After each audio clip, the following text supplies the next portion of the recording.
नमस्कार, स्वागत है आपका खबर एचपी में। तो आइए जानते हैं हिमाचल के हर छोटे बड़े शहर से जुड़े 30 फटाफट बड़ी खबरों को। इससे पहले यदि आप वीडियो को लाइक नहीं किए हैं तो लाइक कर दीजिए और चैनल में नए तो चैनल को सब्सक्राइब कर लीजिए। और आप वीडियो को कहां से देख रहे हैं कमेंट बॉक्स में हमें जरूर बताइए।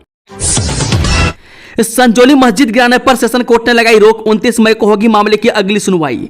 जिला सेशन कोर्ट ने आज एक अहम फैसला सुनाते हुए शिमला की संजौली मस्जिद को गिराने के लिए शिमला नगर निगम आयुक्त के फैसले पर रोक लगा दी है।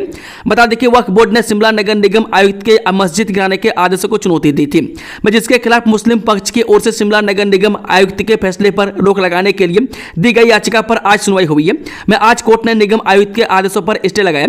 अब यह मामला 29 मई को फिर से सुना जाएगा। संजौली मस्जिद मामले में आज सेशन कोर्ट में केस लगा। हिंदू संगठन के वकील जगत पाल ने पक्ष रखा कि जब एमसी कोर्ट ने अवैध घोषित कर दिया तो उसे गिराया जाना चाहिए और बिजली पानी का कनेक्शन अभी तक नहीं काटी गई है। ईपीएफ खाते की दिक्कतों का होगा निपटारा। ईपीएफओ इस दिन से चलाएगा निधि आपके निकट अभियान। कर्मचारी भविष्य निधि संगठन क्षेत्रीय कार्यालय शिमला की ओर से 27 मई से निधि आपके निकट अभियान शुरू किया जा रहा है। इस अभियान के तहत लोगों के ईडीएलआई योजना के बारे में जागरूक किया जाएगा। इस योजना के बारे में ईपीएफओ के कर्मचारी योजना की विशेषताएं, पात्रता, गणना और दावे को लेकर जानकारी देगा। मैं इसके साथ साथ ईपीएफ अकाउंट की दिक्कतों को भी मौके पर सुलझाया जाएगा। इसके लिए ईपीएफओ ने प्रदेश के हर जिला में अपने नोडल अधिकारियों को तैनात कर दिया ताकि लोगों की समस्याओं को निपटारा हो सके। सरकार से उठाएंगे नाइट ओवर टाइम का मामला। हिमाचल पथ परिवहन निगम ड्राइवर यूनियन एक बार फिर अपनी मांगों को लेकर नए सिरे से रणनीति बनाएगी। यूनियन का त्रैमासिक सम्मेलन इस बार रोहड़ू में होगा और वहां पूरे प्रदेश के पदाधिकारी जुटेंगे, जिसमें विस्तार से बात की जाएगी और प्रदेश भर से आए पदाधिकारी अपनी राय रखेंगे। यहां कर्मचारियों की मांगों को लेकर चर्चा की जाएगी। इस संबंध में यूनियन ने एक पत्र परिवहन निगम के अतिरिक्त मुख्य सचिव आरडी नजीम को भी लिखा है और उन्हें इस सम्मेलन के बारे में सूचित किया है। बता दें कि 14 जून से 16 जून तक रोहड़ू में यह सम्मेलन होने जा रहा है, जिसमें हर एक यूनिट से 10-10 पदाधिकारियों को बुलाया गया है। एचआरटीसी के ड्राइवरों की मांगों पर बात करें तो इसमें नाइट ओवर टाइम की पूरी राशि उन्हें नहीं मिली है और अभी भी करोड़ों रुपए की राशि शेष है। सरकार से इस मामले को एक बार फिर से उठाया जाएगा ताकि और पैसा रिलीज हो सके। 2 बार सीएम सुक्खू की घोषणा के बाद भी जारी नहीं हुई डीए की अधिसूचना। भारतीय मजदूर संघ ने जताई नाराजगी। जब भारतीय मजदूर संघ के प्रदेश अध्यक्ष मदन राणा, महामंत्री यशपाल हेटा, उपाध्यक्ष दिनेश शर्मा ने घोषणा के बावजूद डीए जारी न होने पर नाराजगी जताई है। मैं प्रेस को जारी संयुक्त बयान में उन्होंने कहा कि मुख्यमंत्री ने 15 अप्रैल को चंबा में व उससे पहले विधानसभा सत्र में घोषणा की थी कि हिमाचल प्रदेश में 15 मई के बाद सभी कर्मचारियों को 3% डीए मिलेगा, लेकिन सरकार की यह घोषणा सिर्फ घोषणा ही रह गई। हिमाचल में सरप्लस टीजीटी शिक्षकों को बदलेगी सरकार। स्कूलों से 7 दिनों में मांगा रिकॉर्ड, कहां होगी तैनाती। राज्य के सरकारी स्कूलों में सरप्लस प्रशिक्षित स्नातक शिक्षक को बदला जाएगा। युक्तिकरण की प्रक्रिया के तहत इन्हें ऐसे स्कूलों में भेजा जाएगा जहां पर पद खाली है। निदेशक स्कूल शिक्षा विभाग आशीष कोहली की ओर से इस संबंध में सभी स्कूलों के प्रधानाचार्य व मुख्य अध्यापकों को चिट्ठी भेजी है। चिट्ठी के साथ एक फॉर्मेट भी भेजा गया। स्कूलों को तय फॉर्मेट के अनुसार पूरा रिकॉर्ड 7 दिनों के भीतर शिक्षा निदेशालय भेजने को कहा गया है। इसमें 4 बिंदुओं पर जानकारी देनी होगी। स्कूल का नाम, सरप्लस शिक्षकों की संख्या, नाम सहित कुल शिक्षक श्रेणी, यानी किस श्रेणी में कितने शिक्षक सरप्लस है, मेडिकल, नॉन मेडिकल व कला संख्या में कितने शिक्षक हैं। यह रिकॉर्ड आने के बाद इस मामले में आगामी कार्रवाई अमल में लाई जाएगी। 15 जून तक विभाग की युक्तिकरण की प्रक्रिया को पूरा करना चाहता है ताकि बार बार शिक्षक बदलने से बच्चों की पढ़ाई बाधित न हो। हिमाचल में गले की फांस बन गया शिक्षकों का तबादला। 24 दिनों बदले 1120 टीचर, निदेशालय को मिले 18,000 आवेदन। राज्य के सरकारी स्कूलों में कार्यरत शिक्षकों के तबादले करना सरकार के गले की फांस बन गया। स्कूल शिक्षा निदेशालय के पास तबादलों से संबंधित 18,000 आवेदन पहुंचे। शिक्षक स्कूल शिक्षा निदेशालय से लेकर सचिवालय तक अपना तबादला करवाने के लिए चक्कर काट रहे हैं। पिछले 24 दिनों में 1120 शिक्षकों के तबादला आदेश जारी भी हो चुके हैं, जबकि 15 से 30 अप्रैल तक भी 350 के करीब शिक्षक बदले जा चुके हैं। बता दें कि सरकार ने पहले निर्णय लिया था कि 15 अप्रैल तक प्राप्त होने वाले आवश्यक आवेदनों पर ही विचार किया जाएगा, इसके बाद कोई आवेदन नहीं होगा। अब निर्णय लिया है कि 1 जून के बाद तबादले नहीं होंगे। शिक्षा मंत्री रोहित ठाकुर ने विभाग को भी निर्देश जारी कर दिए। मौजूदा शैक्षणिक सत्र के दौरान जब 31 मार्च 2026 तक शिक्षकों के तबादलों पर पूर्णतः रोक लग जाएगी। अखिल भारतीय परिषद विद्यार्थी ने घेरा शिक्षा बोर्ड कार्यालय, जबरन अंदर घुसे, गेट पर कर्मचारियों से की धक्का मुक्की। हिमाचल प्रदेश स्कूल शिक्षा बोर्ड धर्मशाला मुख्यालय के बाहर सोमवार को अखिल भारतीय विद्यार्थी परिषद ने 12वीं कक्षा के परीक्षा परिणामों में अनियमितताओं के विरोध में प्रदर्शन किया। इस दौरान एबीवीपी कार्यकर्ताओं और बोर्ड के सुरक्षा कर्मियों के बीच धक्का मुक्की भी हुई। विद्यार्थी परिषद के कार्यकर्ता करीब 10 से 15 मिनट तक नारेबाजी करते रहे। इसके बाद सचिव को ज्ञापन सौंपने के लिए मुख्य गेट खोलने के लिए कहा, लेकिन सुरक्षा का हवाला देते हुए कर्मियों ने गेट खोलने से मना कर दिया। इसके बाद प्रदर्शनकारियों ने जबरन गेट खोल दिया और बोर्ड सचिव के चैम्बर तक पहुंचकर नारेबाजी की। यहां उन्होंने मुर्दाबाद के नारे भी लगाए। हिमाचल प्रदेश से बाहर होंगी दवाओं के सैंपल, फेल होने वाली कंपनियां भेजे नोटिस। लगातार फेल हो रहे दवा के सैंपल पर अब स्वास्थ्य महकमा कंपनियों को प्रदेश से बाहर करने की तैयारी में। विभाग ने कुछ कंपनियों को तीसरा नोटिस भेज दिया। 10 दिनों में दवा उद्योगों और प्रयोगशालाओं का निरीक्षण किया जाएगा। इस दौरान कंपनियों को दवाओं की गुणवत्ता बरकरार रखने के लिए निर्देश दिए जाएंगे। सोलन अस्पताल में औचक निरीक्षण के दौरान पत्रकारों से अनौपचारिक बातचीत में स्वास्थ्य मंत्री कर्नल डॉक्टर धनराम शांडिल ने कहा कि प्रदेश में स्थापित कई कंपनियां गुणवत्ता का ध्यान नहीं रख रही है, इस कारण लगातार सैंपल फेल हो रहे हैं। 6ठी से 12वीं कक्षा तक के बच्चों का परखा जाएगा आईक्यू लेवल, शिक्षा विभाग शुरू करेगा एलईपी। हिमाचल प्रदेश भर के सरकारी स्कूलों में 6ठी से 12वीं कक्षा तक के विद्यार्थियों की लिखने पढ़ने की क्षमता बेहतर होगी। शिक्षा विभाग प्रदेश भर के सभी स्कूलों में लर्निंग एनहांसमेंट प्रोग्राम यानी कि एलईपी शुरू कर रहा है। विद्यार्थियों का आईक्यू लेवल परखने के लिए 28, 30 और 31 मई को प्रदेश भर में ओसीआर सीट पर टेस्ट लिए जाएंगे। इसके लिए समग्र शिक्षा विभाग ने सभी तैयारियां पूर्ण कर ली है। स्कूलों को प्रश्न पत्र और ओसीआर यानी कि ऑप्टिकल कैरेक्टर रिकॉग्निशन सीट भेजने का कार्य किया जा रहा है। क्लास 1 और 2 अधिकारियों की बिजली सब्सिडी बंद करने की तैयारी तेज, जाने विस्तार से।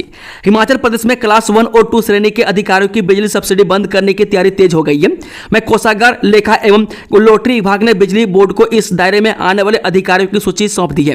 बिजली बोर्ड प्रबंधन ने भी फील्ड अधिकारियों को ऐसे सभी उपभोक्ताओं के बिजली खातों को चिन्हित करने के निर्देश जारी कर दिए। अब सरकार के निर्देश मिलते ही 1 जनवरी 2025 से इन उपभोक्ताओं की बिजली सब्सिडी बंद हो जाएगी। नकल का मामला, अभ्यर्थियों से संपर्क करने के लिए वर्चुअल नंबरों का क्या इस्तेमाल। नवोदय विद्यालय समिति के गैर शिक्षण पदों के लिए आयोजित भर्ती परीक्षा में नकल करवाने वाले गिरोह ने अभ्यर्थियों से संपर्क करने के लिए वर्चुअल नंबरों का इस्तेमाल किया था। पुलिस पूछताछ में अभ्यर्थियों की ओर से हैंडलरों के दिए मोबाइल नंबरों की जांच में यह खुलासा किया है। वर्चुअल नंबरों का इस्तेमाल अपराधी अपनी पहचान छिपाने के लिए करते हैं, क्योंकि इन नंबरों की पहचान करना मुश्किल होता है। अभी तक की जांच में पुलिस ने 3 हैंडलरों की पहचान की है, जो अभ्यर्थी के संपर्क में थे। इनकी तलाश के लिए पुलिस टीमें आने वाले दिनों में संभावित स्थानों पर दबिश देंगी। नकल गिरोह के तार हरियाणा, दिल्ली और उत्तर प्रदेश से जुड़े हुए हैं। इस बार 5 ग्लेशियर पार करने पर होंगे श्रीखंड महादेव के दर्शन, जाने कब शुरू होगी यात्रा। देश की कठिनतम यात्राओं में शुमार श्रीखंड महादेव यात्रा में इस वर्ष शिव भक्तों को 5 ग्लेशियर पार करने होंगे। जून माह के अंतिम सप्ताह में इस पवित्र यात्रा की शुरुआत होगी। मनाली से पहुंचे पर्वतारोहण दल के सदस्य यात्रा से पूर्व रास्तों और ग्लेशियरों का जायजा लेकर लौट आए हैं। अब यह 8 सदस्यीय दल अपनी रिपोर्ट जिला प्रशासन को सौंपेगा और प्रशासन रास्तों का निर्माण सुनिश्चित करेगा। बीते वर्ष 31 जुलाई को श्रीखंड महादेव की पहाड़ियों में बादल फटने से आई बाढ़ के कारण विभिन्न स्थानों पर रास्ते ध्वस्त हो गए थे। खराब नहीं होगा एरोपोनिक विधि से तैयार आलू का बीज, सीपीआरआई ने तैयार की तकनीक। ये देश भर के किसानों के लिए अच्छी खबर है। अब एरोपोनिक विधि से तैयार किया आलू का बीज खराब नहीं होगा। केंद्रीय आलू अनुसंधान संस्थान सीपीआरआई शिमला ने आलू के बीज को सख्त बनाने की विधि तैयार की है। यानी अब इन विट्रो प्लांट हार्डनिंग तकनीक से आलू के मिनी ट्यूबर का उपचार होगा, तो वह मिट्टी में बोने तक की प्रक्रिया में खराब नहीं होगा। मिनी ट्यूबर छोटे आकार के आलू को कहते हैं, जो 5 से 25 mm व्यास के होते हैं। एरोपोनिक तकनीक से उगाने पर यह मुलायम होते हैं। इसे सख्त करने के बाद बोया जाएगा तो भी मिट्टी के अंदर इस पर आवश्यक दबाव नहीं पड़ेगा। हिमाचल सीएम सुक्खू ले सकते हैं आज बड़ा फैसला, नप सकते हैं डीजीपी और एसपी, जाने पूरा मामला। जब पावर कॉर्पोरेशन के चीफ इंजीनियर दिवंगत विमल नेगी की मौत के मामले की जांच हिमाचल हाईकोर्ट की ओर से सीबीआई को सौंपने के बाद पुलिस विभाग के अंदर अनुशासनहीनता और तनातनी पर डीजीपी और एसपी नप सकते हैं। हिमाचल प्रदेश में पहली बार किसी एसपी ने डीजीपी के खिलाफ इतने बड़े स्तर पर मोर्चा खोला है। मैं अफसरों में अपनी डफली अपना राख से नौकरशाही में आपसी खींचतान सामने आई है। मैं सोमवार को मुख्यमंत्री सुखविंदर को इस मामले पर फैसला ले सकते हैं। मैं उनका राज्यपाल से मिलने का भी कार्यक्रम है। मुख्यमंत्री सुखविंदर सिंह सुक्खू आज दोपहर 12:30 बजे पत्रकार वार्ता भी करेंगे। नो आईसीयू, नो ही वेंटिलेटर, फिर भी कर दी खोपड़ी की सर्जरी, पहला जिला अस्पताल बना कुल्लू। हिमाचल प्रदेश के क्षेत्रीय अस्पताल कुल्लू की विशेषज्ञ चिकित्सकों की टीम ने न्यूरो सर्जिकल यानी कि खोपड़ी की हड्डी का सफल ऑपरेशन किया। में क्रेनियोप्लास्टी अस्पताल के विशेषज्ञ सर्जन और टीम ने मरीज को बचाने के लिए बड़ा जोखिम उठाया, मैं जिसमें वे कामयाब रहे। अस्पताल में मेडिकल कॉलेजों की तरफ 9 तो क्रिटिकल केयर की सुविधाएं और 9 ही आईसीयू और 9 ही वेंटिलेटर की व्यवस्था है। मैं इसके बावजूद जोखिम पूर्ण सर्जरी को करने में चिकित्सकों ने कामयाबी मिली। मैं इस सर्जरी में मरीज की जान भी जा सकती थी। हिमाचल में 6 दिन बारिश जारी रहने का पूर्वानुमान, 27 से 28 मई को अंधड़ व ओलावृष्टि का अलर्ट। हिमाचल प्रदेश में आगामी 6 दिनों तक बारिश का सिलसिला जारी रहने का पूर्वानुमान है। में कई भागों में 2 दिन भारी बारिश के साथ अंधड़ व ओलावृष्टि का येलो ऑरेंज अलर्ट जारी किया गया। वहीं बीते 24 घंटों के दौरान चौपाल में 6.4, धर्मपुर में 6.2, धौलाकुआं 6, नारकंडा 5.5, सोलन 5.3, शिमला 3.3, नाहन और कुफरी 3.0, कांडाघाट 2.4, सिलारू 2.2, कोटखाई 2 व जुबड़हट्टी में 1.8 मिलीमीटर बारिश दर्ज की गई है। प्रदेश की राजधानी शिमला में आज धूप खिलने के साथ हल्के बादल छाए हुए हैं। सीएम सुक्खू बोले, विमल नेगी की मौत मामले में सीबीआई जांच स्वीकार, अपील में नहीं जाएगी सरकार। मुख्यमंत्री सुखविंदर सुक्खू ने कहा कि हिमाचल सरकार चीफ इंजीनियर विमल नेगी की मौत के मामले में हाईकोर्ट के फैसले के खिलाफ अपील नहीं करेगी। राज्य सरकार को सीबीआई जांच स्वीकार है, क्योंकि विमल नेगी के परिवार को न्याय मिलना चाहिए। उन्होंने कहा कि अफसरों की आपसी खींचतान के बीच डीजीपी ने हिमाचल हाईकोर्ट में हलफनामा दिया। मैं एसपी शिमला की प्रेस कॉन्फ्रेंस का भी नीति आयोग की बैठक में व्यस्त होने के कारण शाम 6 बजे पता चला। मैं वहीं एसीएस ओंकार शर्मा की रिपोर्ट पर उन्होंने दूसरे पक्ष से भी बात करने को लिखा था, मगर उन्होंने कहा कि जो लिखा है वो ठीक है। मुख्यमंत्री ने 2 टूक कहा कि अधिकारियों की कोई भी अनुशासनहीनता बर्दाश्त नहीं होगी, इस पर अलग से बैठक में फैसला होगा। मंत्री राजेश धर्मानी बोले, शिमला कुल्लू कांगड़ा के लिए बनेगा विकास का क्षेत्रीय प्लान। हिमाचल प्रदेश के 3 जिलों शिमला कुल्लू और कांगड़ा के लिए विकास का क्षेत्रीय प्लान बनेगा, जबकि बजट मिलने पर पूरे प्रदेश के लिए डेवलपमेंट प्लान भी बनाया जाएगा। मैं सोमवार को सचिवालय में पत्रकार वार्ता के दौरान नगर एवं ग्राम नियोजन मंत्री राजेश धर्मानी ने जानकारी दी। उन्होंने कहा कि टीसीपी के नियमों में निर्माण से भूकंप, भूस्खलन, अग्निकांड सहित आपदा में नुकसान को कम किया जा सकता है। मैं धर्मानी ने कहा कि राजधानी शिमला के साथ लगते तारादेवी जी क्षेत्र के लिए डेवलपमेंट प्लान इसलिए बनाए गए ताकि यहां न सिर्फ पहाड़ियों पर हरियाली बनी रहे, बल्कि इसमें और अधिक वृद्धि हो। यहां कंक्रीट का जंगल नहीं बनाना चाहिए। वे पर्यटक भी यहां प्रकृति का आनंद लेने आते हैं। इसके लिए सरकार ने मंत्रिमंडल की बैठक में यहां किसी भी नए निर्माण को अनुमति न देने का निर्णय लिया। हालांकि पुराने घरों की मरम्मत और घर के साथ छोटे निर्माण को अनुमति दी जाएगी। एसपी ऑफिस को दी सूचना, फिर आत्महत्या करने पेड़ पर चढ़ गया स्पेशल पुलिस ऑफिसर, जाने पूरा मामला।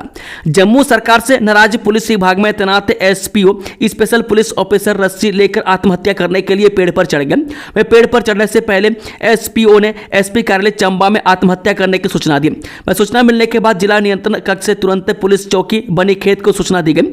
मौके पर पहुंची पुलिस टीम ने एसपीओ को पेड़ से नीचे उतरने के लिए कहा। मैं एसपीओ ने तंगहाली की बात करना शुरू कर दी। मैं एसपीओ शाम लाल पुत्र धनतेर सिंह निवासी गांव बरी तहसील बनी जिला कठुआ का रहने वाला। मैं एसपीओ ने बताया कि जम्मू सरकार की ओर से उसे रोजगार नहीं दिया जा रहा। मैं पिछले 3 सालों से वह घर में बैठा हुआ है। मैं सरकार जो मेहनताना दे रही है, मैं उससे उसके परिवार का पालन पोषण नहीं हो रहा है। इसी से तंग आकर अब वो आत्महत्या करने जा रहा है। मैं पुलिस टीम ने एसपीओ की जान बचाने के लिए जाल भी लगाने का प्रयास किया। स्वास्थ्य विभाग ऊना ने कोरोना वायरस को लेकर जारी की एडवाइजरी। मुख्य चिकित्सा अधिकारी डॉक्टर संजीव कुमार वर्मा ने जिला ऊना में कोरोना वायरस को लेकर एडवाइजरी जारी की है। उन्होंने बताया कि वर्तमान में जिले में कोरोना वायरस का कोई भी मामला सामने नहीं आया है, फिर भी एहतियात बरतना अत्यंत आवश्यक है। उन्होंने बताया कि ओपीडी और आईपीडी में खांसी, जुकाम, इन्फ्लुएंजा और तीव्र श्वसन संक्रमण से संबंधित मामले भी सामान्य हैं। उन्होंने सभी जिलावासियों से अपील की है कि घबराने की आवश्यकता नहीं है और अफवाहों पर ध्यान न दें। डॉक्टर संजीव वर्मा ने बताया कि स्वास्थ्य विभाग द्वारा कोरोना से निपटने के लिए सभी आवश्यक प्रबंध किए गए। अस्पतालों में पर्याप्त संख्या में बिस्तर, ऑक्सीजन आपूर्ति, oxygen concentrator, PSA plant, antibiotics और आवश्यक दवाइयां उपलब्ध है। डीएलएड कॉमन एंट्रेंस टेस्ट 2025 का आयोजन 29 मई को, एडमिट कार्ड जारी। जी, हिमाचल प्रदेश स्कूल शिक्षा बोर्ड द्वारा 2 वर्षीय डिप्लोमा इन एलिमेंट्री एजुकेशन सत्र 2025-27 हेतु कॉमन एंट्रेंस टेस्ट 2025 का आयोजन 29 मई को प्रदेश स्तर पर स्थापित 87 परीक्षा केंद्रों में किया जा रहा है। बोर्ड सचिव डॉक्टर मेजर विशाल शर्मा ने बताया कि अभ्यर्थी अपना एडमिट कार्ड बोर्ड की आधिकारिक वेबसाइट पर जाकर डाउनलोड कर सकते हैं। इसके लिए उम्मीदवारों को वेबसाइट पर उपलब्ध डीएलएड कैट 2025 लिंक पर क्लिक करके अपना एप्लीकेशन नंबर और जन्म तिथि दर्ज करनी होगी। उन्होंने कहा कि सभी अभ्यर्थी समय पर अपना एडमिट कार्ड डाउनलोड कर लें और परीक्षा केंद्र पर निर्धारित समय से पहले पहुंचें। परीक्षा संबंधी दिशा निर्देश एडमिट कार्ड पर स्पष्ट रूप से दिए गए, उसे ध्यानपूर्वक पढ़ें और उनका पालन करें।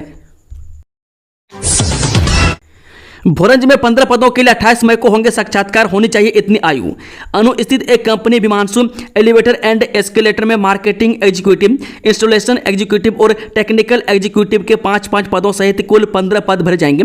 इन पदों के लिए 28 मई को सुबह 11 बजे उप रोजगार कार्यालय भोरंज में साक्षात्कार लिए जाएंगे। जिला रोजगार अधिकारी सुरेंद्र शर्मा ने बताया कि मार्केटिंग एग्जीक्यूटिव के पदों के लिए आवेदक स्नातक होना चाहिए तथा उसकी आयु 25 से 35 वर्ष के बीच हो। 100 पदों को भरने के लिए 27 को होंगे साक्षात्कार, मिलेगा इतना वेतन। मोहाली स्थित महिंद्रा एंड महिंद्रा कंपनी के प्लांट में 100 पदों को भरने के लिए 27 मई को सुबह 10:30 बजे जिला रोजगार कार्यालय हमीरपुर में साक्षात्कार लिए जाएंगे। जिला रोजगार अधिकारी सुरेंद्र शर्मा ने बताया कि इन पदों के लिए 12वीं पास से किसी भी ट्रेड में ITI डिप्लोमा धारक और पॉलिटेक्निक डिप्लोमा धारक महिला एवं पुरुष उम्मीदवार पात्र हैं। आवेदक की आयु 18 से 30 वर्ष के बीच होनी चाहिए। चयनित उम्मीदवारों को 12,000 से 22,000 रुपये तक मासिक वेतन के साथ साथ वर्दी, अटेंडेंस, बोनस और सस्ता खाना दिया जाएगा। निलंबित शिक्षकों के मामले पर कल शिक्षा सचिव कार्यालय में होगी सुनवाई। कोर्ट के आदेशों के बाद निलंबित प्राथमिक शिक्षकों के मामले में 27 मई को शिक्षा सचिव कार्यालय में सुनवाई होगी। इसके लिए निलंबित 8 शिक्षकों को पत्र के माध्यम से 3 बजे कार्यालय में बुलाया गया। शिक्षक सुनवाई के लिए सक्षम प्राधिकारी के पास पेश होंगे। इस दौरान लिए गए निर्णयों को प्राधिकारी द्वारा कोर्ट को अवगत करवाया जाएगा। इस बीच शिक्षकों का क्रमिक अनशन 30वें दिन पहुंच गया है। किसानों के लिए खुशखबरी, अधिक उत्पादन देगी धान की ये 2 किस्में ब्लास्ट रोग रोधी। ये धान उत्पादन के क्षेत्र में वैज्ञानिकों को बड़ी सफलता प्राप्त हुई है। वह धान की फसल पर अपना प्रभाव से उत्पादन को प्रभावित करने वाले ब्लास्ट रोग के प्रतिरोधी 2 धान की किस्मों को विकसित करने में कृषि वैज्ञानिक सफल हुए हैं। वह कृषि विश्वविद्यालय इस सारी कवायद का सूत्रधार बना है। वह कृषि विश्वविद्यालय के अंतर्गत अम्बाला स्थित धान व गेहूं अनुसंधान केंद्र के वैज्ञानिकों ने धान की ब्लास्ट रोग प्रतिरोधी व अधिक उत्पादन वाली 2 किस्में विकसित की हैं। इन उच्च उपज देने वाली किस्मों को कई वर्षों की गहन अनुसंधान प्रक्रिया, सतत परीक्षण और किसानों की भागीदारी से विकसित किया गया। उच्च उपज क्षमता, कम अवधि में परिपक्वता, ब्लास्ट रोग प्रतिरोधक क्षमता तथा किसानों व बाजार के अनुरूप गुणवत्ता इन नई किस्मों की विशेषताएं हैं। नई कार्यकारिणी के गठन से पहले कार्यकर्ताओं की राय जानेगी कांग्रेस। जब प्रदेश में कांग्रेस अध्यक्ष की नियुक्ति और कार्यकारिणी के गठन से पहले कांग्रेस हाईकमान वर्कर्स की राय ले रही है। यही वजह है कि हाईकमान ने सह प्रभारी विदित चौधरी को यहां भेजा है, जो कि शिमला जिला के अलग अलग ब्लॉक में जाकर वर्कर्स से फीडबैक ले रहे हैं। सूत्रों के अनुसार इन दिनों विदित चौधरी शिमला जिला में है और यहां उन्होंने सबसे पहले बैठक ठियोग ब्लॉक के वर्कर्स से की है। 29 तारीख को वह कांग्रेस के वरिष्ठ नेताओं के साथ शिमला में बैठक करेंगे और इसके बाद वरिष्ठ नेता अजय माकन व रजनी पाटिल भी शामिल में होंगे। 30 को शिमला में जय हिंद सभा का आयोजन किया जाएगा, जिसके साथ यहां संगठन को लेकर फीडबैक लेने का काम भी चल रहा है। बता दें कि इसकी शुरुआत शिमला जिला से हुई है, जिसके बाद सह प्रभारी दूसरे जिलों में भी जाएंगे।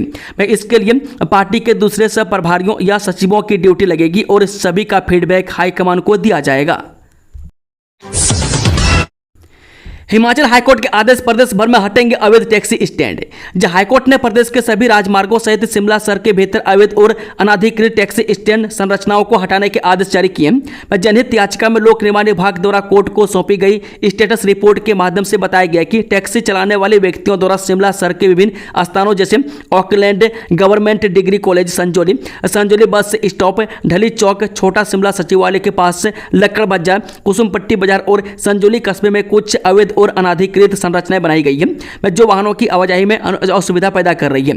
मुख्य न्यायाधीश गुरमीत सिंह संधवालिया और न्यायाधीश रंजन शर्मा की खंडपीठ ने याचिका की सुनवाई के पश्चात कहा कि इन स्थानों में से कुछ बिंदु अर्थात छोटा शिमला, ऑकलैंड और कुसुमपट्टी वर्तमान मुद्दे का विषय नहीं है। डीआरडीओ में निकली वैज्ञानिकों के पदों पर बम्पर भर्ती, इच्छुक 7 जून से करें ऑनलाइन आवेदन। अगर आपने भी इंजीनियरिंग की है और नौकरी की तलाश में, तो आपके लिए गुड न्यूज है। रक्षा अनुसंधान एवं विकास संगठन यानी डीआरडीओ ने वैज्ञानिकों के पदों पर भर्ती का ऐलान किया। मैं इच्छुक उम्मीदवार डीआरडीओ की आधिकारिक वेबसाइट पर जाकर ऑनलाइन आवेदन कर सकते हैं। इस भर्ती के तहत साइंटिस्ट के 148 पद भरे जाने में, जिनमें डीआरडीओ, एडीए और आरक्षित श्रेणियों के पद शामिल हैं। इन पदों के लिए आवेदन की प्रक्रिया 7 जून से शुरू होगी, जबकि आवेदन करने की अंतिम तारीख 27 जून निर्धारित की गई है। प्रदेश में 1783 ने दी लीट परीक्षा, आज जारी होगी आंसर की, इस दिन आएगा रिजल्ट। हिमाचल प्रदेश तकनीकी शिक्षा बोर्ड की ओर से रविवार को लेटरल एंट्री टेस्ट यानी कि लीट का आयोजन किया गया। लीट के लिए 2050 उम्मीदवारों के लिए 13 केंद्र बनाए गए थे, जिनमें 1783 छात्रों ने परीक्षा में भाग लिया, जबकि 267 एब्सेंट पाए गए। लीट परीक्षा के माध्यम से प्रदेश के सरकारी व निजी बहुतकनीकी संस्थानों में डिप्लोमा इंजीनियरिंग द्वितीय वर्ष के लिए प्रवेश प्रदान किया जाएगा। उक्त परीक्षा की आंसर की तकनीकी बोर्ड की ओर से मंगलवार देर शाम तक बोर्ड की वेबसाइट पर अपलोड कर दी जाएगी। छात्रों को त्रुटियों से संबंधित जांच पड़ताल व सुधार के लिए 1 जून तक का समय प्रदान किया जाएगा। 4 जून तक तकनीकी शिक्षा बोर्ड की ओर से रिजल्ट जारी किया जाएगा। उधर तकनीकी शिक्षा बोर्ड के सचिव अशोक पाठक ने बताया कि लीट परीक्षा का सुचारू रूप से संचालन किया गया। उन्होंने बताया कि लीट की उत्तर कुंजी मंगलवार तक जारी कर दी जाएगी, जबकि परिणाम को 4 जून तक जारी किया जाएगा। श्री पाठक ने बताया कि पैट का परिणाम 28 मई तक जारी कर दिया जाएगा। जेई भर्ती के लिए सीएम को भेजी चिट्ठी। हिमाचल प्रदेश के फाइनेंस और पर्सनल डिपार्टमेंट में कनिष्ठ अभियंता सिविल संबंधित भर्ती मामले R&P स्पष्टीकरण न होने से अधर में लटक गए। इसके चलते प्रदेश भर के 100 से अधिक पदों को न भरने पर कनिष्ठ अभियंता सिविल बेरोजगार संघ ने रिक्त पदों को भरने के लिए मुख्यमंत्री सुखविंदर सिंह सुक्खू को ज्ञापन भेजा है। सीएम को सौंपे ज्ञापन में कनिष्ठ अभियंता सिविल बेरोजगार संघ के अध्यक्ष महेश ठाकुर सहित अन्य पदाधिकारियों ने अवगत करवाते हुए कहा कि सानन कमेटी की सिफारिशों को सही से स्पष्टीकरण न होने से धरातल में सभी कार्य लटके गए। कमेटी की सिफारिशों के अनुसार तृतीय श्रेणी के कई पद द्वितीय श्रेणी में चले गए, जिसमें मुख्यतः कनिष्ठ अभियंता सिविल और इलेक्ट्रिक के पद शामिल हैं। इसके लिए फाइनेंस और पर्सनल डिपार्टमेंट को नियम संबंधी दिशा निर्देश जारी करने थे। दोस्तों, खबरों का सिलसिला समाप्त होता है। जानकारी पसंद आई तो वीडियो को लाइक, शेयर, चैनल को सब्सक्राइब जरूर कर लें और कमेंट बॉक्स में अपना फीडबैक देना ना भूलें। Thank you, all the best. जय हिंद, जय हिमाचल।